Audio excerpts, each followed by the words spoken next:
Hello, and thank you for joining the POCUS Certification Academy for today's POCUS Bites webinar. My name is Tiffany Claiborne, and I will be your webinar host for today. The webinar is now beginning, so all lines have been muted. Please use the Q&A box for any questions or the chat box for comments throughout the webinar. Today's topic is POCUS, not just for obstetrics. And our speaker is Joseph Williamson.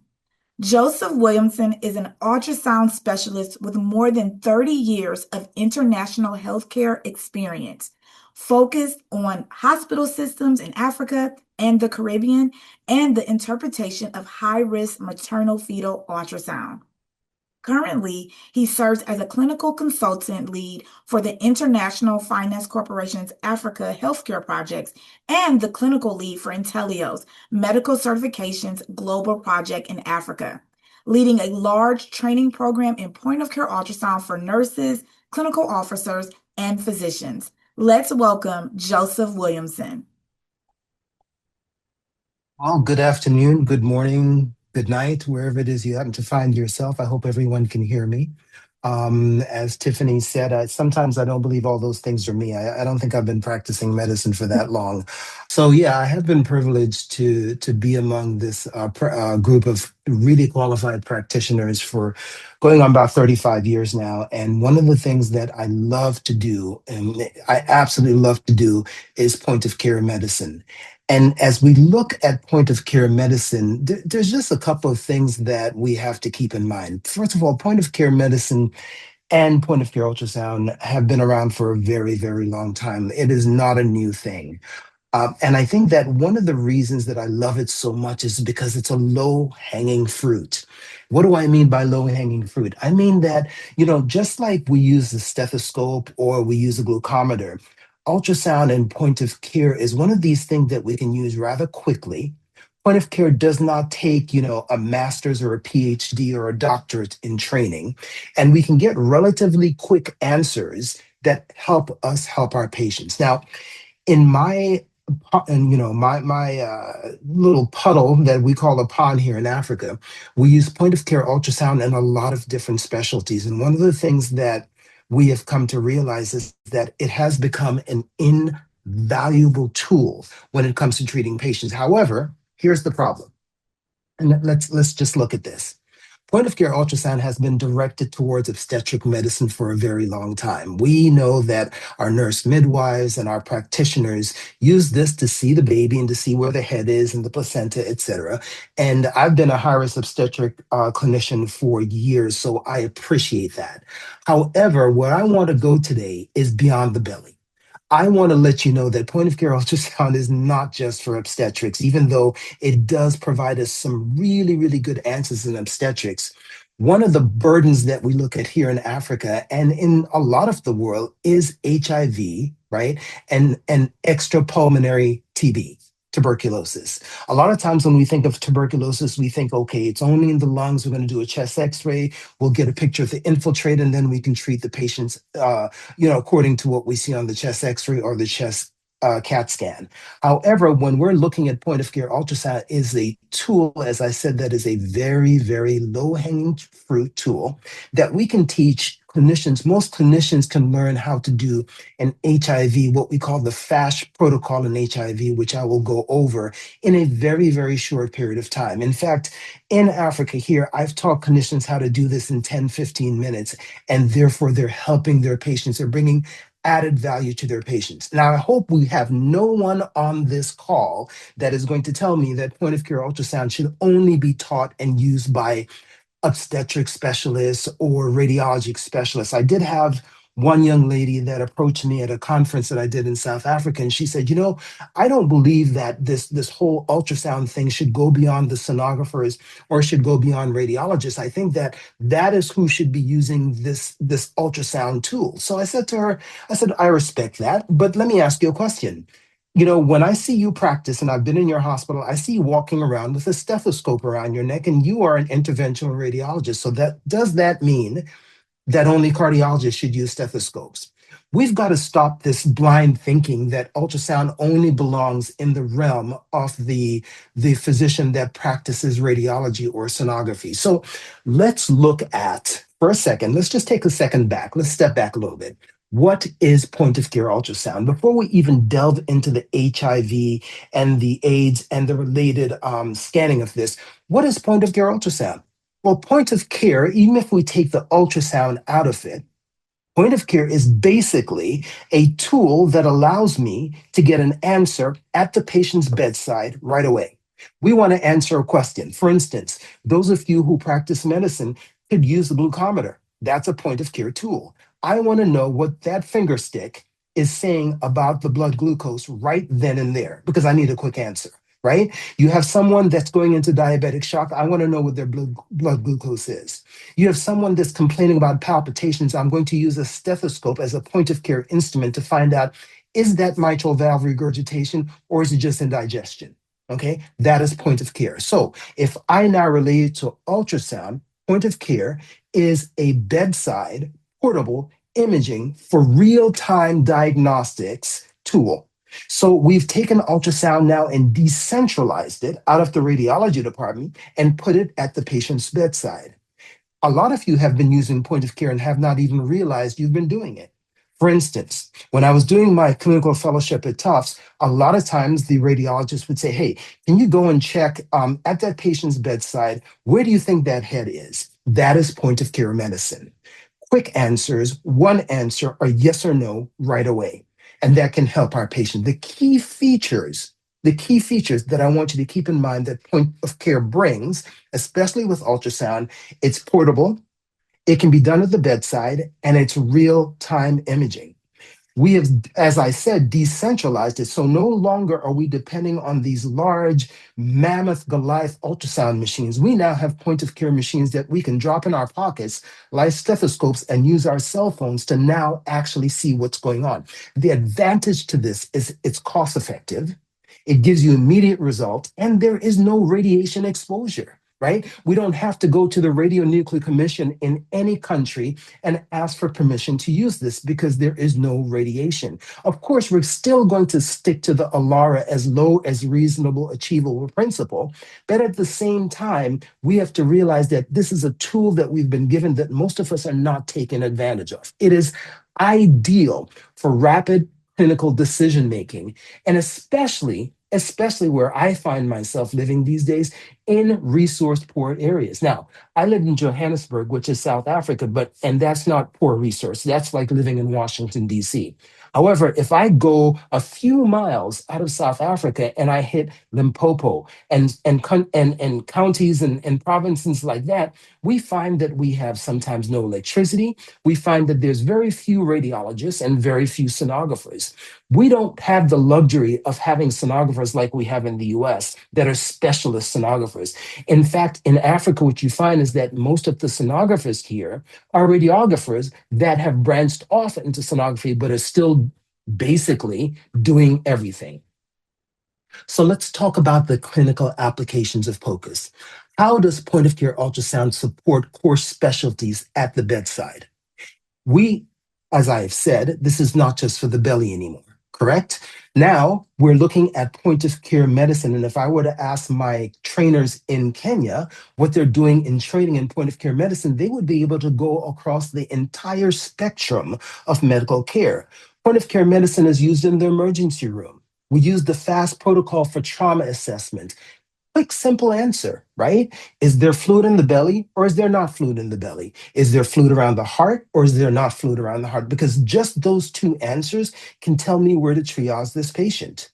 We had a situation in one of the countries, and they've asked me to leave the name out, where we are now teaching ambulance drivers or ambulance technicians to assess the patient using a handheld point of care. And an ambulance technician was able to correctly diagnose right? A dissecting aneurysm in the back of an ambulance. Now, she didn't know what it was, but when she sent the picture to the hospital that she was taking the patient to, she was told, do not even go to the accident emergency. I want you to take the patient around to where the theater is, and we're going to prep the patient for a stent. That is what I call saving lives through point of care ultrasound. So you have emergency medicine, you have critical care. We have cardiologists now in Africa that are using point of care ultrasound to screen the heart. In my country, which is Jamaica, there's not enough cardiologists. There are thousands of patients waiting for an echo. So we're using cardiology to point of care to screen. Pediatrics, anesthesia, guidance for nerve blocks, vascular access, and of course, our good old favorite, obstetrics and gynecology. So let's shift right now into the HIV because that's one I didn't mention. For years, we didn't know that HIV had any place in POCUS, any place in point of care medicine. But now we're beginning to realize more and more, especially on my continent here in Africa, that HIV is great integrating into the point of care world, right? We should not leave the HIV practitioner or the HIV consultant out. To diagnose TB and to manage the HIV patient, point of care ultrasound becomes a necessary tool. Now, notice I did not say to diagnose point of care. We're actually diagnosing the tuberculosis, the abdominal tuberculosis that come from patients we already know that have HIV. So now we have portable bedside imaging that can do this. Now, why do we want to do this? Well, we want to do this because just simply not enough radiologists to go around. And I'll get to numbers that may shock you for the rest of the world. Those of you who are listening in to me from the US, we have the luxury of having thousands of radiologists. I mean, I think in some hospitals, you have 10, 11 radiologists sitting in the same hospital. That is not the case in resource poor areas. So if I'm looking at HIV, POCUS will deliver portable real-time bedside imaging for rapid clinical decisions in the management of these HIV patients. Number two, the clinical role in diagnosing HIV and tuberculosis, where advanced imaging and specialties are scarce, is key, right? If we do not have radiologists and if we do not have sonographers, we can teach that HIV consultant to, in a few simple tools, give them a few simple access tools to be able to triage that HIV patient. Number three, it supports the World Health Organization NTB strategy. The World Health, if you look up that NTB strategy, they have an initiative to end all TB by a certain year. So it supports that. And the World Health Organization have now accepted that point of care ultrasound is the way to treat a lot of these patients. And also UNAID targets through earlier detection and management. Number four, high value in resource limited areas, right? I've already said this and I will say this over and over and over again. When it comes to the areas that are low in resource, to get a point of care ultrasound that is smaller than my iPhone, right, is key because these things are low cost and they reduce referral delays. A patient that has to wait in queue, and in queue means in line for those of us who are calling from America and Africa, we say in queue, right? For a patient that has to wait in queue for a radiology department to see them, to do a simple chest x-ray to tell if there's pleural effusion or not, sometimes is a long time. So what better way to take that point of care instrument and be able to diagnose that pleural effusion at either the patient's bedside or the outpatient center where that patient comes for HIV medication and treatment. The focal areas for point of care ultrasound, the application, the diagnostic challenges, the problematic integration, and the global health impact all have to be discussed, right? Because we're just now adopting this tool that we know can help. Let's for a second consider the global burden of HIV and tuberculosis. Sub-Saharan Africa drives HIV prevalence. Okay, we in Sub-Saharan Africa have probably the highest prevalent of HIV and tuberculosis in the world. Now, it's interesting that a lot of doctors, and we know this throughout the world, right? When I was practicing in the US, we had doctors that were competing for patients. You know, the perinatologist would compete with the obstetricians who would compete with the radiologists. One of the things we found out in Africa is we're trying to kill that competition nonsense because Africa has the largest patient population and is going to have the largest patient population, even over China, they say by the year 2040. right? So there's plenty of patients to go around. There's no competition. But that, in essence, means that the bigger you expand this clinical patient ecosystem, the more HIV burden is pushed onto that system. Right? Because the more rural areas and the more education that's missing about an HIV grows the disease. So the global burden in sub-Saharan Africa drives HIV prevalence in the rest of the world. TB, listen, is the leading killer in people with HIV. Tuberculosis is the leading killer. Urgent need for diagnostic tool, and I pick on two countries because these are the two countries besides South Africa that I deal with the most, is Kenya and Nigeria. Those are where the urgent need lies, right? We know that 39 million people living with HIV globally, 67% of those cases lie in sub-Saharan Africa. 67. That's a big number, right? Because that is more than half of all the people living with HIV globally. Tuberculosis then is the major cause of death in those 67% of people. High burden countries like Kenya, Nigeria, South Africa have a TB incidence of 100 to 300 per 100,000 people. Those numbers are unsustainable. We cannot keep going in that direction because we don't have enough resources now to be able to diagnose, right, TB after we know the patient has HIV. So now there's critical need for point of care diagnostic like point of care ultrasound in these resource limited settings. I cannot afford a 125,000 USD piece of equipment, but I can certainly afford, right, maybe $1,000 point of care piece of ultrasound that I can actually look at to be able to help me to diagnose TB, and we'll get to that. So there is now a critical need of that kind of diagnostic tool here in Africa. If you overlap HIV and TB cases, it underscores urgent, problematic, and diagnostic prioritization. You know, we would never see somebody out on the street that's bleeding out and think that's not a priority next to someone that just has a little splinter in their finger. And I'm using an oversymptomatic evaluation, an oversymptomatic analogy to say, you know what, HIV and TB are problematic, even more so than some of the other disease processes that we're asked to diagnose. However, it is now being given the attention of point of care ultrasound, which is a very, very good thing in my eyes. So let's look at the actual TB and HIV burden. Let's take Kenya for an instance, right?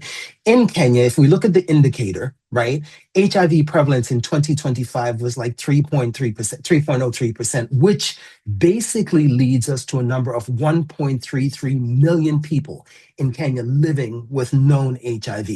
New annual HIV infections per year, and this number was I got this number from 2024. Per year, new infections were over 20,000 people, right? So every year, 20,000 people that we know of, and those are not including the patients we don't know of, are getting infected with HIV. The incidence change from 2020 to 2024 is negative 20%, and TB death change is negative 35%. That's not a big number. We should be doing better than that.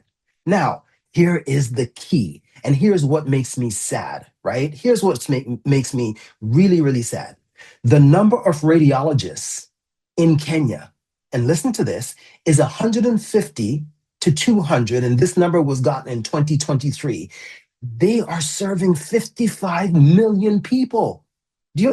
Are you getting this, right? 55 million people and only 200 radiologists serving those people that are documented. That number is absolutely not sustainable when it comes to influencing the disease process. You and I both know, and everybody on this call that are clinical practitioners know that there are two areas in the hospital that most patients, I would say a good 98% of patients, always go to when they're getting admitted to the hospital: laboratory and diagnostic imaging, right? To have a laboratory, you need pathologists. To have diagnostic imaging, you need radiologists. And if you're telling me there's only 200 radiologists per 55 million people, that leads to a ratio of one radiologist per 275,000 people, right? That's not a good number. And that means that people that are HIV positive that are waiting for TB tests are going to wait, right? They're going to wait. Let's look at Nigeria for a second. Let's compare and contrast Nigeria. In Nigeria, the HIV burden is among is the top 10 countries. Nigeria is one of them, right? TB incidence per 1,000 is estimated to be almost 300 people per every 100,000 people that are diagnosed with TB, right? So here's the depressing number: 250 radiologists cited in 2022 in Nigeria, total, with a population of over 200 million people. That means the radiologist to patient ratio in Nigeria alone is about one radiologist for every 800,000 people in 2023. Now, I hope it's gotten better, but I don't hold that hope. The implication means that in Kenya, in Nigeria, in South Africa, in Ghana, and these, I just took Kenya and Nigeria as examples, but I'm sure as we go to Malawi and countries like that, that we've just started dealing with, the limited access to traditional imaging presents an urgent need for me, for you, for professionals to teach POCUS to consultants, to clinical officers, to nurse midwives, to people that can actually put this tool to good use. Because there's no sense us waiting around for a radiologist to access a chest x-ray when we have these kinds of numbers that we're dealing with.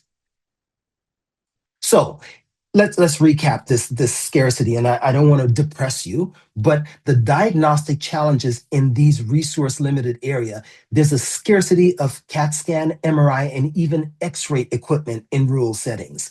In some areas in Kenya and in Nigeria that I've gone to, there may be one MRI machine and one CAT scan machine for hundreds of kilometers, right? That's not sustainable. What that is going to do is it's going to cause delay in patient treatment. So if I, as a consultant, am sitting in a hospital without a CAT scan or without even an X-ray, and I have a diagnostic tool like POCUS in my hand, I can definitely say that here is how I can now access learning and access. How can I now treat my patients and diagnose my patients, right? There's no more delays from shortage of equipment if I have a POCUS equipment in my hand. People with HIV, we know, often present with atypical extrapulmonary tuberculosis. That we usually wait for a chest x-ray to diagnose. Now we can do it with point of care, right? Overlapping drug toxicities, right? In order to know what drugs to put my patient on, I have to have treatment. I have to have diagnostic imaging right away. Immunization, like things like that, we should not have to think about. We should be able to use that tool to teach what we call the FASH protocol. The FASH protocol basically is a tool that was developed to be able to access these kinds of patients, to be able to assess them, these kinds of patients, to be able to diagnose and treat and triage these kinds of patients. FASH stands for FASH, stands for Focus Assessment with Sonography for HIV associated tuberculosis. Let me tell you something. This FASH protocol is probably one of the easiest things that I've ever had to teach any clinician. It is easier than obstetric imaging because it took me years to learn how to image obstetrics properly. However, this FASH, I can teach in 15 minutes to anyone that's used to normal anatomy and physiology. FASH is a lifesaver. So if we look at focus assessment with sonography for HIV patients, a couple of things, right? Let's talk about basic things. Number one, what kind of transducer, right? What kind of transducer am I using? Well, we're going to stay away from the linear probe because we need to be able to access subcostal region, intercostal region, as well as subxiphoid region, which we're going to use a curved linear or a phased array probe to do, right? Of choice, I like the curved linear because then, especially if it has an array of diagnostic tools that are wrapped up in that probe, I can access different frequencies. It's a multi-frequency probe. We can go up and down. Anything from 2 till about 4 is where I sit, right? So what are we going to do? There's 7 different views when we come to talk about this FASH protocol that we usually ask our practitioners to become very fluent in.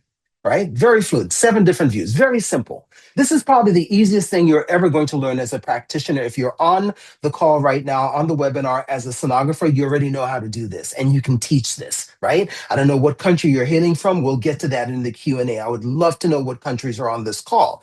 But if you're in Africa or in Sub-Sahara or in a country that's not the United States and not Europe, and you're a radiographer and sonographer, you already know how to do all these 7 views. It is nothing for you to teach this to a practitioner. First view is subxiphoid, right? What are we asking in the subxiphoid? Well, only one question. Remember, POCUS answers a question, right? POCUS answers a question. It is not a diagnostic tool so much as it is going to answer a question. A question would be, is the patient bleeding or not? That's a question. A diagnostic tool would be, what type of bleeding are we having? Are we having arterial bleeding? Are we having venous bleeding? That's diagnostic. We want to stay away from the diagnostics in POCUS. We just want to answer the question. So, number one, in a subxiphoid view, question I'm asking, very simple, very simple. Is there fluid around the heart? I want to know that. If this is an HIV patient, is there fluid around the heart? Pericardial effusion. It's either a yes or a no. It's very simple. I'm not asking you to give me a four-chambered view. I'm not asking you to give me outflow tracts. I'm not asking you to give me ejection fraction rates. I'm just asking you, is there fluid? Is there a possibility of a tamponade? That's it. Number two, we're going to look at the peri-aorta view. So I'm going to get the aorta in a transverse view. I'm going to scan as far as I can up proximal and go all the way down to the iliacs as far as I can. And I'm going to ask you another question, right? Remember, the first question was, is there pericardial effusion? Second question, can you see lymph nodes? Usually, if the lymph nodes are not enlarged, I do have a hard time seeing them. I mean, yes, we do see lymph nodes every once in a while, but if we see enlarged lymph nodes, that is a problem, right? That's not normal. So as we take that transducer and transversely go up and down the aorta and the IVC, are there lymph nodes in that section? Okay, so this is a building thing, right? We're gonna stack and we're going to layer. So the first layer was the heart. The second layer was, are there para-aortic lymph nodes? Number two, right upper quadrant. Number three, right upper quadrant, right? Every sonographer knows the right upper quadrant view. Every clinician that holds a transducer should know the right upper quadrant view. And there's only one question I have. Is there free fluid? Is there free fluid in that right upper quadrant, right? Is there ascites in that right upper quadrant, right? Or is that ascites in the lungs and I can call it a pleural effusion, right? So number one, pericardial effusion. Is there fluid around the heart? Number two, are there lymph nodes around the aorta? Number three, is there free fluid? Is there a true pleural effusion or ascites, right? Then I'm going to look at the liver. Again, you see how simple this is? This is so simple because you're already used to looking at the liver. Are there lesions in the liver that we can identify that are not normal, right? Everything besides the gallbladder, that's the only thing I should be seeing in the liver. Maybe you have one or two hemangiomas, that's cool too. But do I have hypoechoic lesions in the liver? Okay, because if I'm stacking and I'm answering yes to all these questions, in an HIV patient, we have problems, right? We have now to refer this patient for further evaluation, either at a true radiology department or back to their HIV practitioner. Okay, so remember, this is like a checklist that you're going through, right? You're just saying yes or no. Very simple, right? Then we're also going to look at the left lower quadrant. We looked at the right for pleural effusion. We now have to check the left lung for pleural effusion. Is there a pleural effusion in the left lung, or do I see free fluid? Remember this, right? And those of you who have been practicing ultrasound for a long time know this. Those of you who are new to ultrasound should listen very carefully. There will be a quiz, right? Will be a quiz at the end of it. You should never, there's only a few instances where you should see fluid in the belly, okay? I only want to see it in the bladder, in the gallbladder, or if mom is pregnant, in the uterus. Everything else, I need to be solid. Okay, so that's a dead giveaway. If you're seeing fluid in the belly or fluid in the pleural spaces, that is not cool. Next, look at the spleen. We looked at the liver, now we're going to look at the spleen. Are there focal lesions in the spleen? Remember, we asked, are there focal lesions in the liver? The spleen, right, with microabscesses can look like focal lesions, which they are, right? So you'll see small little focal lesions in the spleen, and they are microabscesses that are present in patients with abdominal TB, right? So we've looked at the liver, We've looked at the heart. We've looked at up and down the para-aortic space. We looked at the right upper quadrant. We looked at the left upper quadrant. We looked at the spleen, right, which is the left lower quadrant, right? Then we're going to move down into the suprapubic area, right above the bladder, right? Use the bladder as a window if you have to, if the bladder is full. We're going to look right there. Is there free fluid? Again, the only free fluid I want to see is in the bladder. Is there extra bladder free fluid? If there is, that denotes a problem. So what you want to do is you want to take these, what, 6, 7 questions, and you want to make them into a checklist, right? Make them into a checklist, yes or no. If you're checking off yes to any one of these, right, this patient is not normal. This HIV patient, remember, you already know the patient has HIV. You're not testing for HIV. You want to see the progression of the disease. Okay? And I hope you understand that, and I hope you keep that in mind. This is something you should remember. Let's talk about pleural effusions for a sec. Think about this. Those of you, I remember the first pleural effusions that I've seen were on chest x-rays. I didn't see them on ultrasound. But then I began to understand where, oh my goodness, I can use an ultrasound probe and do this a lot easier than a chest x-ray unless it's small, right? Very, very small pleural effusions I use a CAT scan for. But this ultrasound POCUS or point of care ultrasound can pick up pleural effusion. So in pleural effusion, where are we looking? Where are we looking? Well, intercostally, right? Right below the diaphragm, right? Intercostally, right below the diaphragm, either side, the pleural spaces, right? If you're doing a X-ray, it's going to be chest CXR, chest views, right? But if you're doing ultrasound, it's lateral chest views that we're doing. Why does pleural effusion matter? Who cares? Why does it matter? You know, a couple of my instructors in school used to say, so what? If you have something, so what? If you can answer the so what question. Well, so what? Why does it matter in a HIV patient? Because TB-related pleural effusions is common in HIV and may mimic pneumonia. Okay, is it pneumonia or is it a pleural effusion? We can actually see the pleural effusion by ultrasound, and actually fluid demonstrates very well on ultrasound, where sometimes it can hide in an X-ray, right? What is the impact on treatment? Why does it matter? What is the impact on treatment? Because identifying the pleural fusion helps me, helps the clinician, helps the consultant, starts the TB treatment to avoid unnecessary antibiotics, right? And in countries where antibiotics is scarce, I don't want to put a patient on antibiotic anyway, right? Because what about if that patient has bacterial pneumonia, right? So these are some of the things I want you to think through. Let's look at something else, right? If I'm looking at a normal liver, a normal lung feel, right? Here's my liver. Let me put my pointer up so you guys can see where I'm going. Okay, so here's my liver here. Here's my diaphragm, my bright hyperechoic diaphragm. Those of you who are students of Nelly or students of mine, we've just gone over what's hyperechoic and hypoechoic, right? So you have the hyperechoic diaphragm, you have the hypoechoic liver, and I've overgained this. And then you have the kidney here with Morrison's pouch here, and then you have the lung feel here. Nowhere on this do I see fluid, right? Nowhere on this do I see fluid, right? So basically, I have a very normal right upper quadrant. If I look at this chest x-ray on this patient, again, a very normal chest x-ray. I can see the hemidiaphragm on both sides. I can see the heart shadow, the spine, maybe a little bit of scoliosis here that we're talking about, but nice lungs. This is like a lung that I want to see, right? Very normal CXR. Right. However, if I now look at a patient that is an HIV patient that has an infiltrate and a right-sided effusion, this is what I see, right? Now, the difference between that and that becomes stark, right? I drew a circle for you so you guys can see that, right? This is an infiltrate, this is effusion. And if I look at that same patient, kind of that same patient, here's the liver.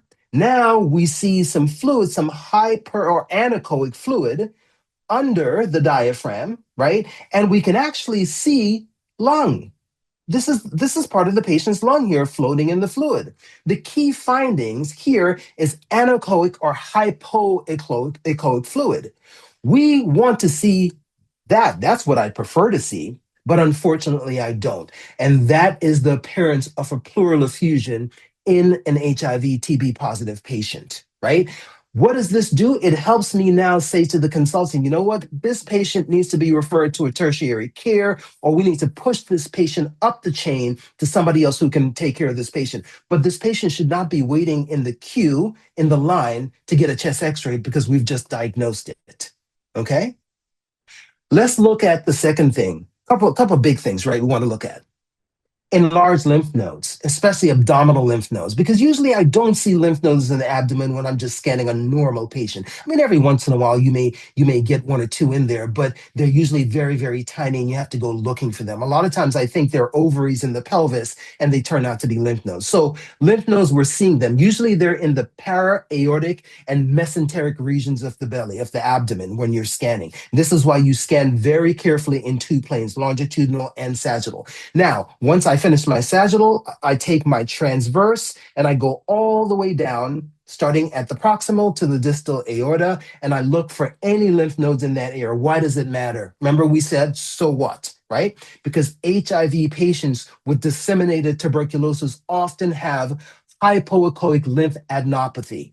What does that mean? That's just a fancy way of saying that they have lymph nodes that are larger than usual that are going to appear dark. And you have to really look for them because, especially when they're in the advent of bowels and bowels swimming all over the place, because most of these patients have not been NPO'd, they've not been fasted, you're going to have to really look for these lymph nodes, right? I use Doppler sometimes to make sure what I'm seeing, because lymph nodes, if they're active, usually light up.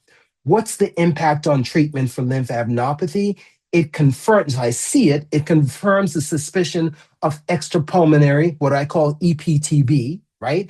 And it guides the therapy, even when other tests are negative, right? A patient that is going to have that kind of symptom is going to tell the clinician then how to treat. And my job is not treating the patient. My job is actually identifying, right, the triaging prospect that needs to push that patient to the tertiary care level.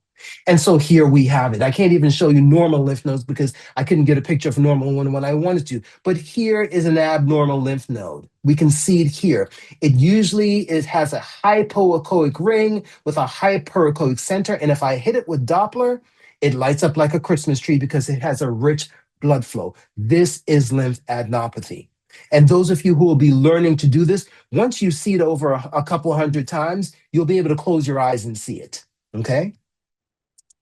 Let's talk about, lastly, splenic microabscesses. Where will I see them? Well, I should hope the name gave it away. It's in the spleen. Okay? Why does it matter? Well, it matters because these lesions indicate also disseminated tuberculosis. And they can also indicate other opportunistic infections, right? It's not just tuberculosis, but we all know that an enlarged spleen and a spleen with lesions is not a good thing.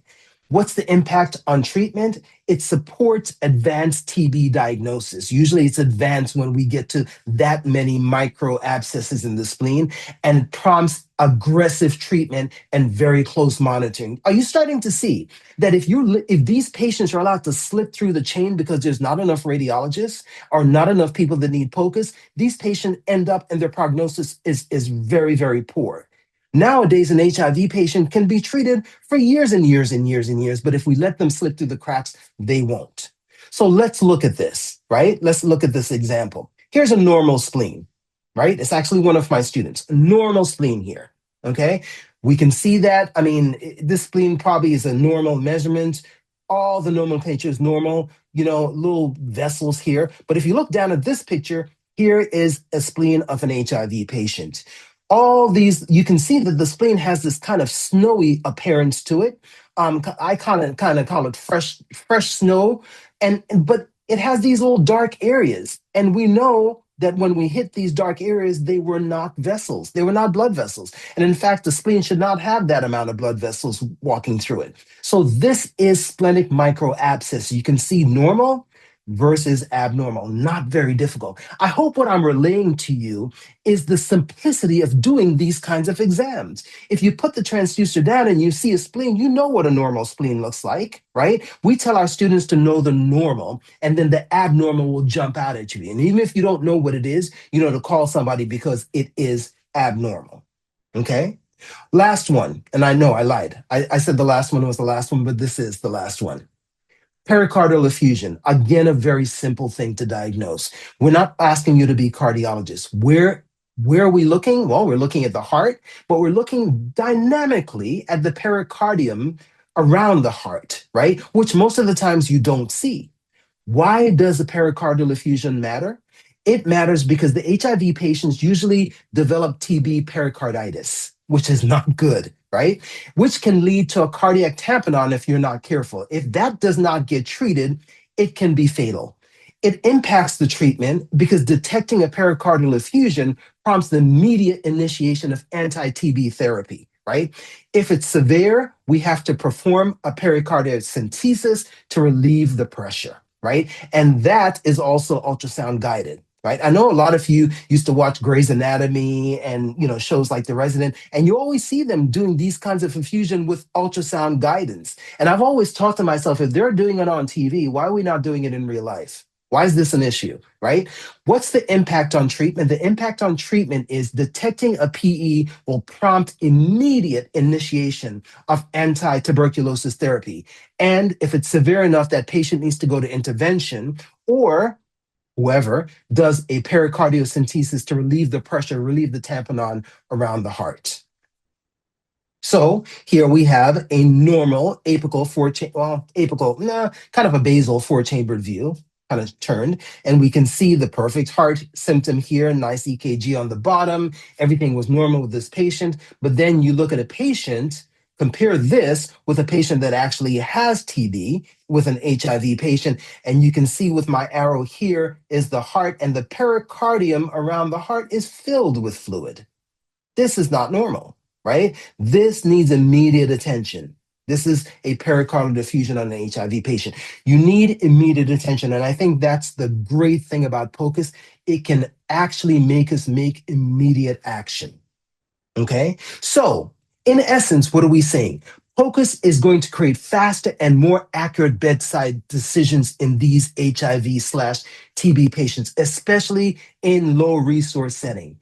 I mean, there is no reason why we're not teaching every HIV practitioner in low resource settings to do these kinds of exams. Very simple, very inexpensive. And then the POCUS equipment and the POCUS gadgets can be secured at a very inexpensive thing. Imagine how many patients' lives these saves. I mean, if you're fortunate enough to practice in the US or in Europe and areas like that, then this isn't a problem. But if you don't have enough radiologists, if you're dealing with one radiologist for every 800,000 people, then this becomes a life-saving tool for your patients.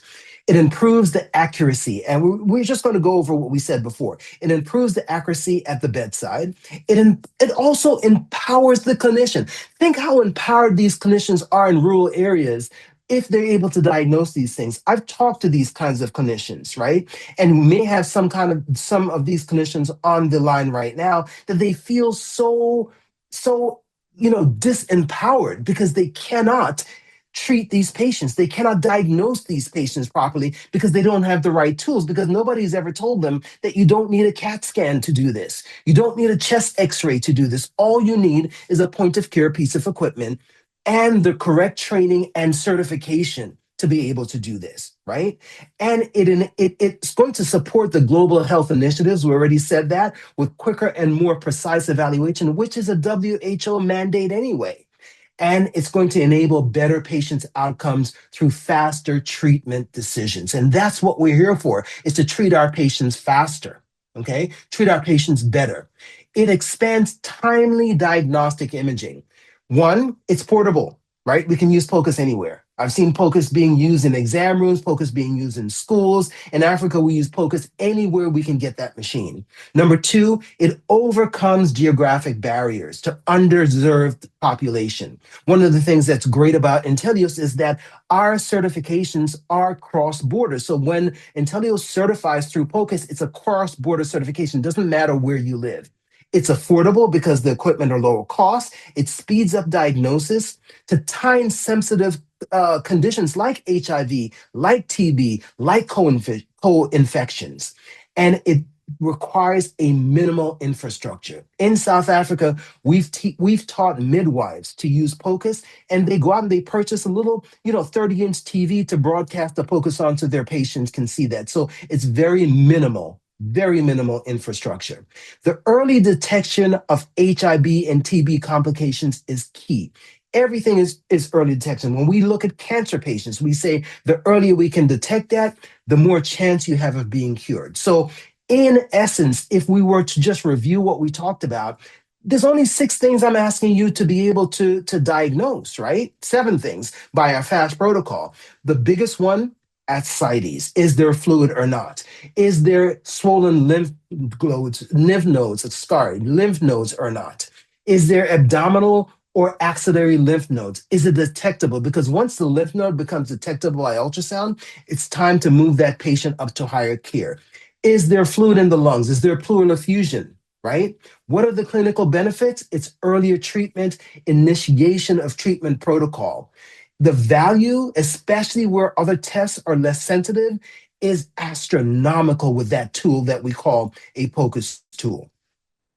And it reduces dependency on radiologists. And that's not to say we don't love our radiologists. Some of my best friends are radiologists, but we don't have enough of them to go around, right? There's not enough radiologists to go around. So this kind of tool is going to make the shortages less apparent. 1 per 800,000 in Nigeria. We're going to also now practice task shifting, train practitioners and HIV staff to perform ultrasound, right? It is not a bad word. No sonographer should fear losing their job in Africa for this because there's not enough of you to go around to begin with. And it aligns with the WHO strategy, the impact, the diagnostic reach impact alone of how we can reach patients in areas that we could not reach them before is astronomical. And it's going to drive, as we said, towards the WHO diagnosis and the WHO targets, WHO targets. Now, just to mention what those targets are before I close and open up for questions, the WHO NTB speeds diagnosis of extrapulmonary tuberculosis and complications. They want to achieve a 90% death reduction and an 80% incident reduction in tuberculosis by 2030. There's no way we can do that in resource poor areas without point of care ultrasound and without the knowledge and the certification that comes along with teaching people how to do HIV targeted point of care ultrasound. UN AIDS 95, 95, 95. That is going to facilitate rapid diagnosis linkage to treatment and monitoring where advanced image is available. Again, no way we can do that without point of care ultrasound. X-ray is too expensive and there's not enough of them, right? So we're going to improve the linkage to care, ensure continuity without advanced imaging, and support early diagnosis, which is linked now, right, to not cure, but it's linked to managing those patients. I just wanted to close up by giving a shameless shout out to Intellios Africa, because here in Africa, we are trying to expand and teach clinicians at an astronomical level, not only teach them, but get their skills validated, get them certified in point of care ultrasound, things that we in the States, that you in the States, because I don't live there anymore, take for just advantage. You just take advantage of that and don't think about it. But here in Africa, Intellios Africa has announced its presence. We're now in Africa and we're now expanding rapidly to be able to teach as many clinicians as possible. And I put together this little collage just indicating, just showing you what it is that we're doing here in Africa.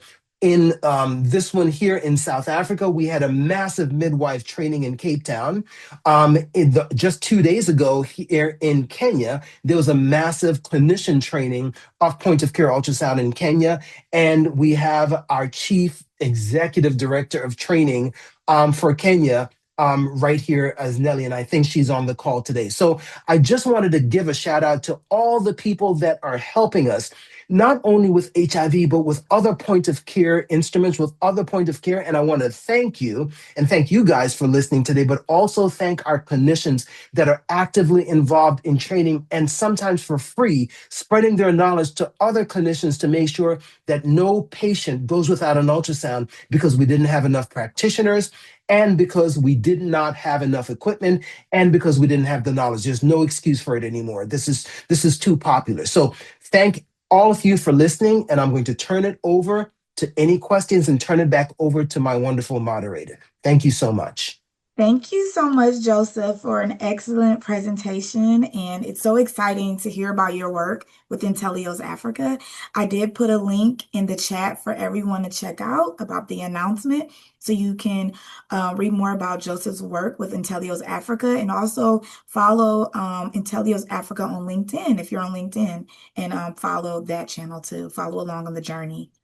Um, so like Joseph mentioned, he has prepared quiz questions for you. So I'm going to launch that quiz now, and we'll give you a few moments to take the quiz. There's about 10 questions on there. So fill that out, and then when we're about 50% we have 50% of participation, we will move on to the Q&A portion of the webinar.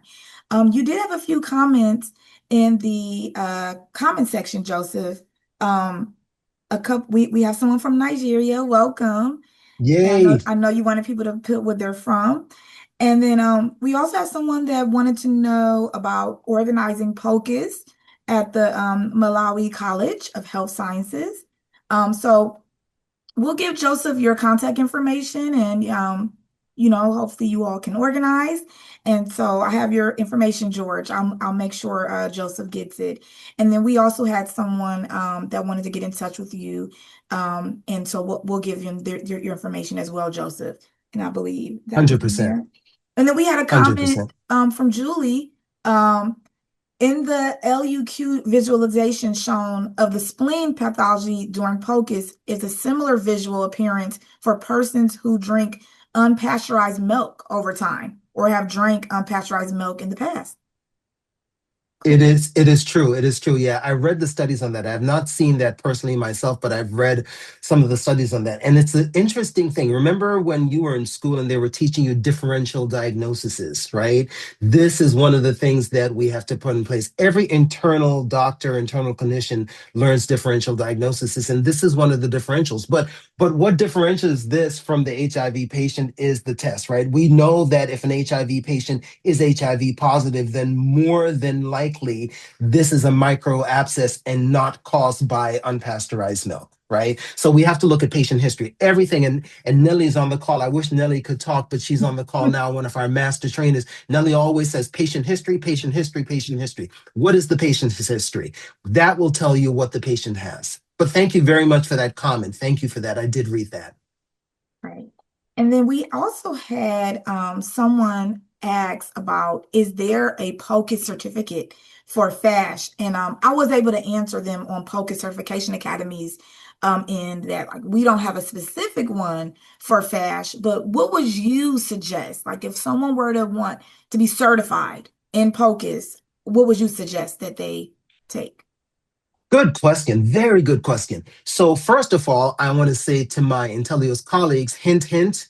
All right, let's do this. All right, let's get this done because I think this is not difficult. It's not rocket science. We put together the obstetric basic protocol in no time at all, and now that is all over Kenya. So in answer to your question, Tiffany, what I would do then is look at, there's a couple of tests that you can look at to become certified that will cover the FAST. First of all, the abdominal certification, the POCUS abdominal certification will cover that. And then you can take the, I believe there's a certification for IVC. Yes. There's an IVC certification that will cover the aortic part of it to What about enables lung? you and lung and Yeah. lung to look for the lymph node. I think that the lung certification is less critical because Mm, in the abdominal certification, I can actually look for pleural effusion that way.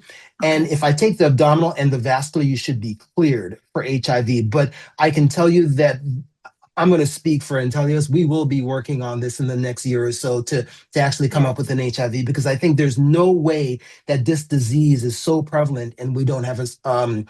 accreditation to cover it. So we'll work on that. Correct. But thank you for And bringing that up. and to Joseph's point, to our audience, we are always developing new certifications. And so if you ever have any suggestions or you're like, I think you need this, feel free to email us, pocus at 100%. intellius.org, and our assessment team will take your suggestion and we'll try to put it to work with our subject matter experts. And we do 100%. have another question that came in, Joseph. Do you use linear transducer to look at a liver surface? Only, okay, so that's a good question.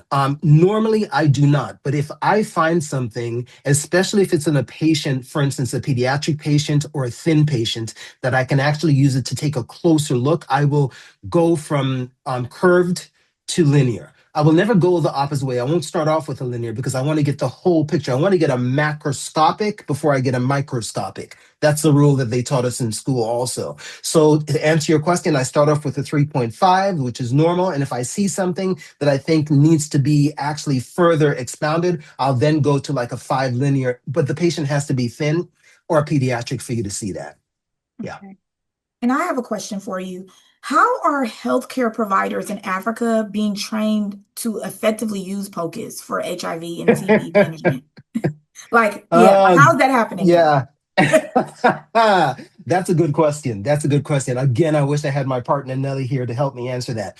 But in essence, we've just started, right? Because that has not been something that we've paid attention to. We have been so focused on obstetrics that we have actually kind of missed the other specialties, and we're now bringing those other specialties. So we have people like Nelly, people like there's Gussie, there's a lot of these trainers that are now clued into the fact that clinicians need to be trained. One of my personal goals, and Nelly knows this, is to actually take the HIV. There's a couple of HIV institutes in South Africa as well as Kenya, and to actually use general practitioners to start training those HIV practitioners in how to do POCUS. So in essence, what we would do is train the GPs. The GPs then would then train their own colleagues to be able to do this. Because to be honest with you, Tiffany, this is not rocket science. It's not like you're going to school to get a master's.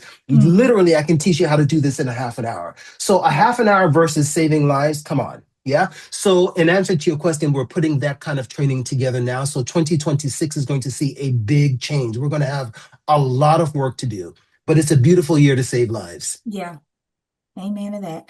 All right, so we have more than 50% who have participated in the quiz. I'm going to end the poll right now and then share the results so you can see if you got your answers right. Cool. All right, so you should see those on your screen, everyone. I'll give you a few moments to check your answers. And while you're checking your answers, Joseph, I have another question for you. And it kind of Certainly. it kind of goes off of what you just answered. How do you see POCUS evolving in the next 5 years for managing if infectious diseases like HIV and TB? Ah, that is you've just hit the giant pocket there. You've hit the lottery.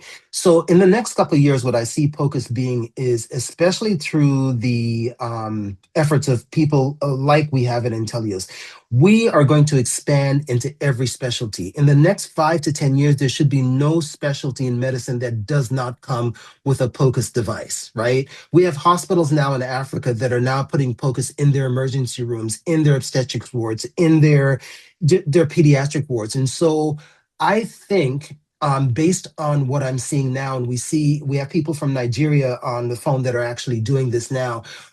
POCUS is going to become widely adopted. POCUS, and I know you hear it over and over again, Tiffany, it's going to be the next stethoscope, right? Yes, Because as a clinician, I use a stethoscope all the time, right? There's yes. no reason I can't replace that by using the POCUS instrument and by adequately diagnosing, right, or triaging what's going on. I think we have obstetrics. We'll put obstetrics over in a corner for a second. Pediatrics, HIV, nephrology, dialysis, vascular access, anesthesia.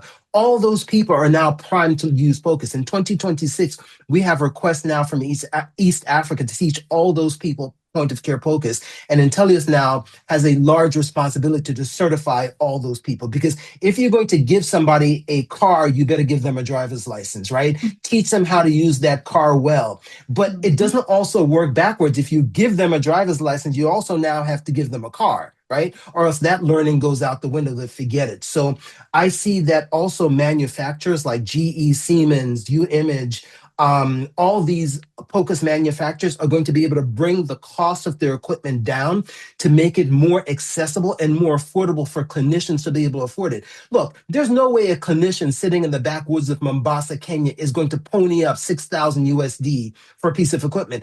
GE and other people like that, if you're listening, I'm going to challenge you, get those costs down so that we can start saving lives.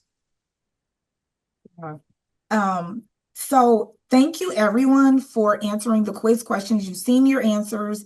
Thank you for submitting your Q&A questions. We do have one more question, Joseph, that I'll ask you in a little bit, and then we're going to conclude after that question.